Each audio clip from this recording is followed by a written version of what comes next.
Lego Harry Potter is peak. If you disagree, you're wrong.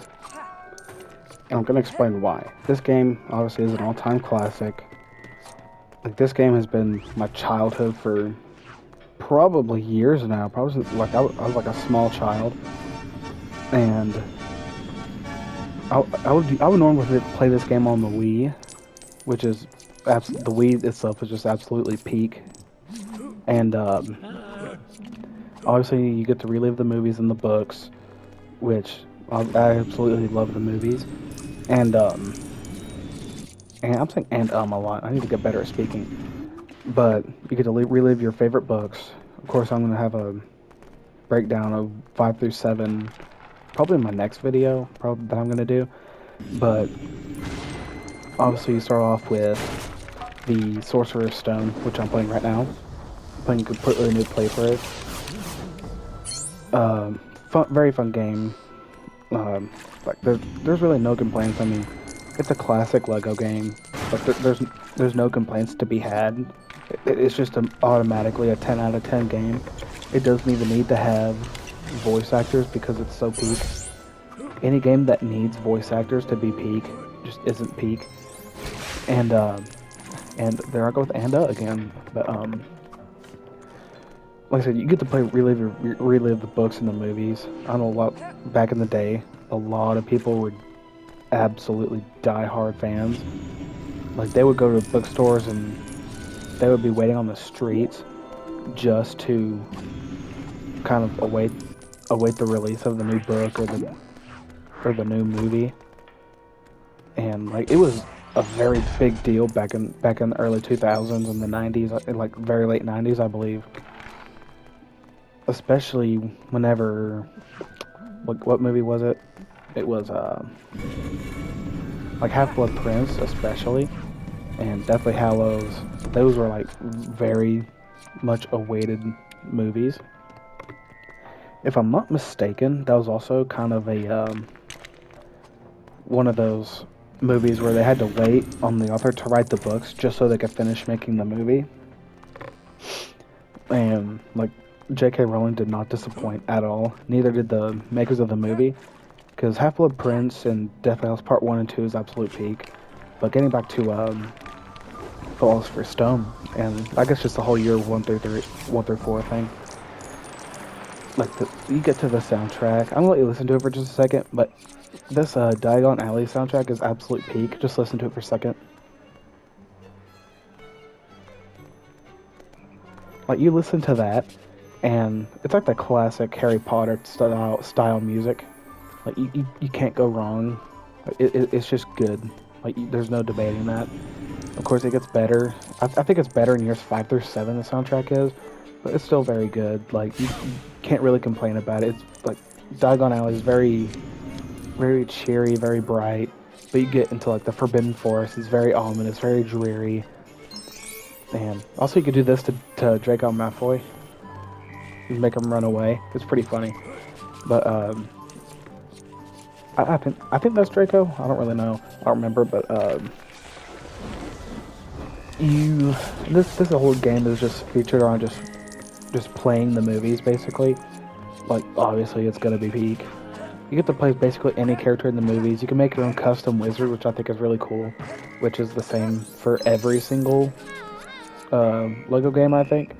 Like Lego Marvel has your own custom character, although it's very rudimentary. These are earlier Lego games, so it's still very... I don't know what the best way to describe it is. With custom character creator is just very rudimentary, obviously. It's not quite as good as like a Baldur's Gate 3 character creator, Dragon's Dogma creator character. Like this came out years and years ago, obviously it's not going to be that good in that department. But, I mean, you get to play as a Lego character. Like, what more do you want? My next point is, like, all the spells you can learn in this game. You can, you have, like, a whole spell wheel. Hold on, let me see if I can go to it with...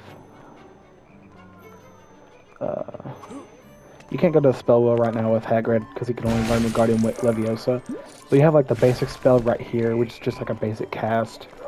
And You get more spells on down the line, obviously. You have, like, Wingardium Leviosa that Hagrid already has. You get Reducto. I think that's, like, the very last one that you get in year 4. And you get a couple cool spells. I forget all the ones in this game, but I know some of the ones in years 5 through 7, which I'll go over in that video. But it's still very fun. Actually, I think you learn a Killing Curse in this game, if I'm not mistaken. Wait, no, that's just Dark Wizards. You learn Reducto instead of Avada Kedavra in the Defense Against the Dark Arts. But overall, like, this game is very, very nostalgic, especially for Harry Potter fans. It's nostalgic in a way that Hogwarts Legacy isn't, which I guess is kind of a different discussion.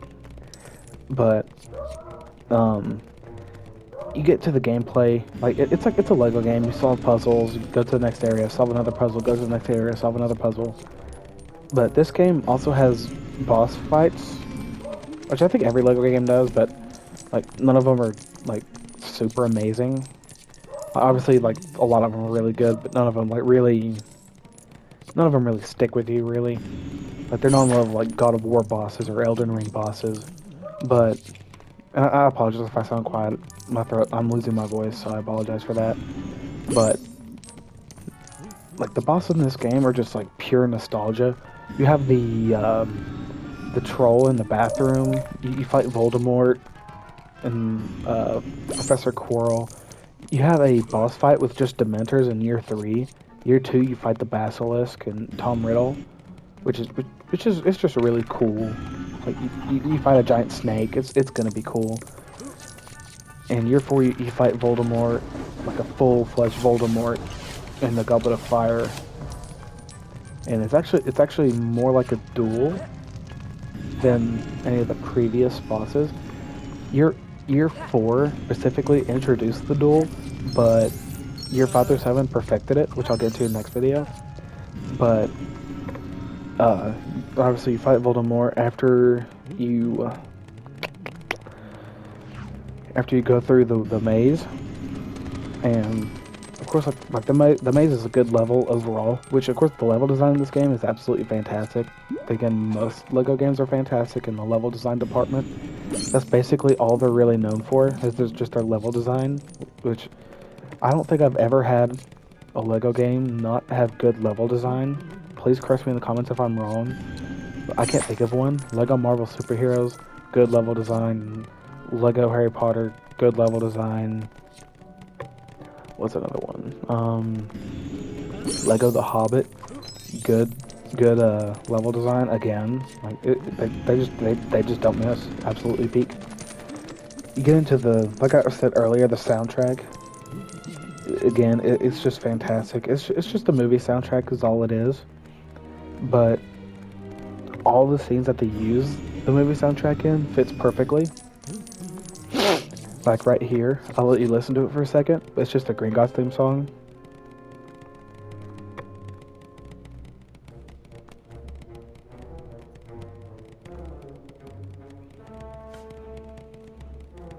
Like that right there, like it just fits. Like it just does.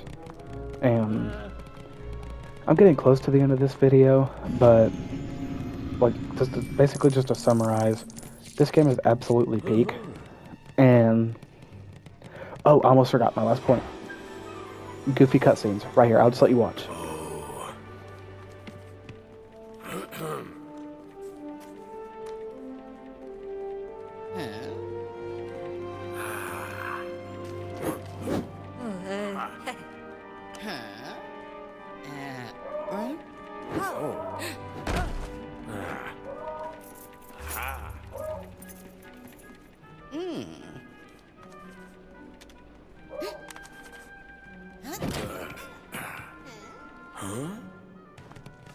Like, that's just as goofy as you can get. He literally picks up Harry and just shows, like, hey, here's Harry. Like all the cutscenes in this game is really goofy, and I love it. Of course, it's a Lego game, so it's going to be goofy. If you go into a Lego game expecting a serious game, you're playing a Lego game for the wrong reasons. But I mean, then again, I guess years 5 through 7 did get a little bit darker, which I think is a good thing. Actually, it's a nice change of pace. But you get this scene. Of course, he just picks up Harry, like, hey, here's Harry. Then you get another cutscene where, oh, what scene was it? It was in years 5 through 7, where basically, I think a centaur kicks Umbridge, and like just like puts her on her back and just runs off with her for some reason.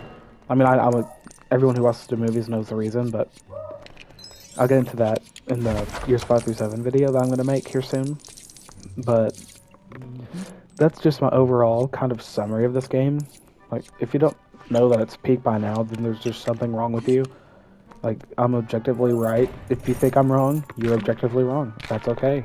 You can live your whole life being wrong. It's okay. I'm not going to judge you for it. At least I'm not going to judge you too harshly for it. But, like I was saying, like, it's a really good game. I would recommend it to anybody who loves Harry Potter or who loves Lego. Like just play it. It's really good. Like, it's not like it's going to change your life good, like God of War Ragnarok or anything. But it is still just peak.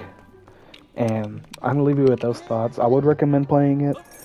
And if you have any other critiques or anything you would like to add, leave it in the comment section below. Like and subscribe if you want. And I'll catch you in the next one.